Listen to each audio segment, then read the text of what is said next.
The increase in the inflation rate will force consumers to dig deep into their pockets to pay for necessities. The main contributing factors to the increase were food, housing, transport and miscellaneous goods and services.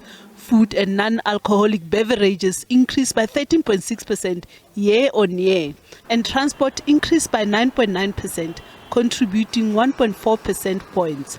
This is the first recorded CPI increase since October last year.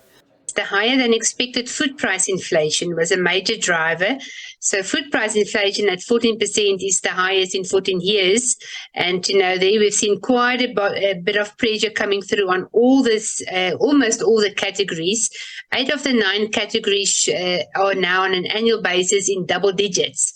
So that's quite a broad-based, I would say, upward movement in food prices across almost all categories of the basket.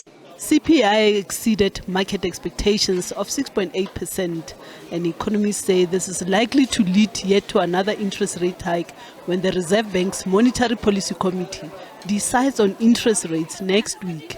The Reserve Bank still had an increase penciled in for this year on average of 5.4% for headline CPI, but it looks like, that is a bit low compared to where the levels have come out actually today at 7.